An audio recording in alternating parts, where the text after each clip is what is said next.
his own nightstand on stage. People that work here know. 2 weeks ago was the first time I came to the Comedy Shrine. I did this wonderful bit about being single. Those people in bag are laughing. You guys know.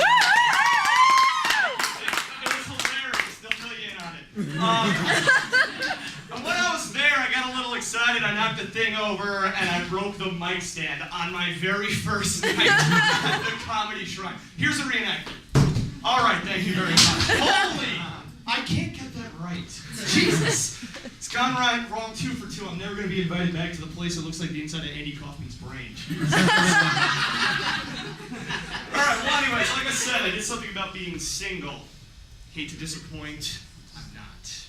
I know. Sorry. Breaking my heart. Break my heart. I know. Well, anyways, I've actually been dating the same girl for 2.5 years. Aww. Wow, 2 people can believe that. Jesus Christ.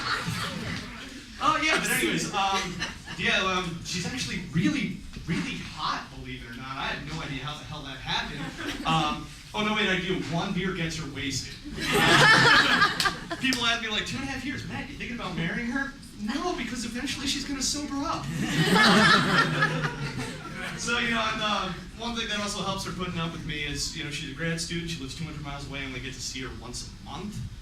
So, yeah, I know, it's kind of like conjugal visits. Yeah, this guy, you've been married for 40 years or more, haven't you? Yeah. Well, anyways, this coming weekend is her birthday, and she's like, you gotta come down for my birthday weekend. I'm like, okay, fine. She's like, oh, the whole weekend is mine. And I'm like, no, it's Super Bowl.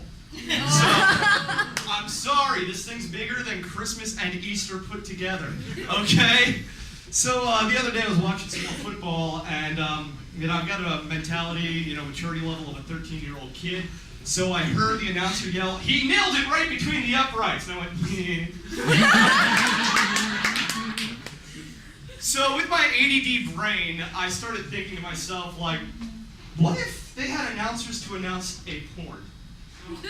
All right? You had 2 retired guys, one guy that kept himself in shape, one guy that kind of let himself go a little bit. They're wearing man speedos, jackets, a tie, no shirt, business socks, Hey, and I'm thinking to myself, what would that broadcast sound like? Probably sound a little something like this. Hello and welcome to Porn Bowl 2010. Tonight is going to be a wonderful match. Today, the Jenna Jameson Beavers take on the Ron Jeremy Gamecocks. I am your host, Roger Longschlong, and with me, as always, is my co-announcer, Ox. Well, thank you very much, Roger. Tonight promises to be one for the ages. Both contestants have had a rough ride to get here.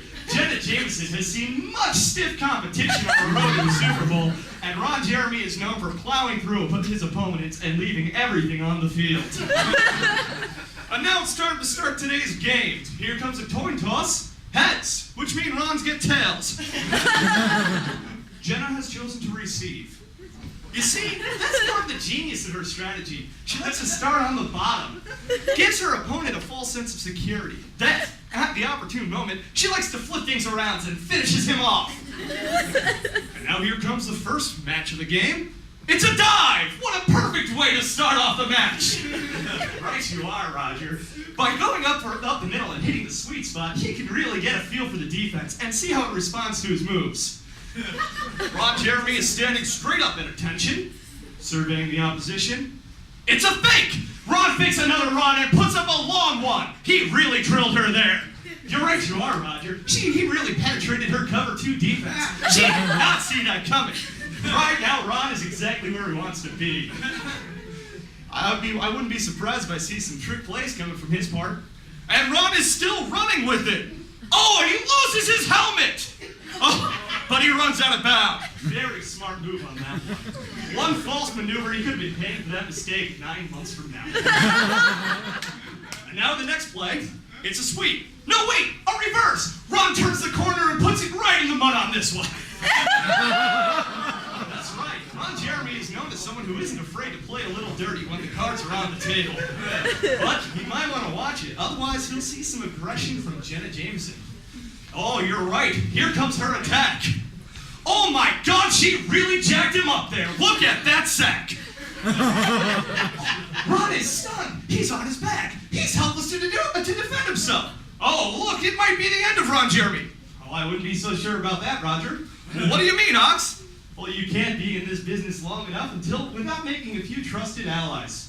Oh my God, Peter North has entered the playing field. And they are now double-teaming Jenna.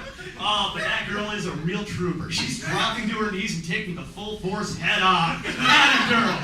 However, this will incur a penalty. Too many men on the field. You see, this is kind of a penalty that Jenna Jameson would like to, or that Ron Jeremy would like to take. You see, it lets him cool off his jets a little bit. Rethink his game plan and refocus. Oh, I don't know about that one. Jenna Jameson's responding with a very impressive series of blows. But you are. Ron Jeremy's losing his composure.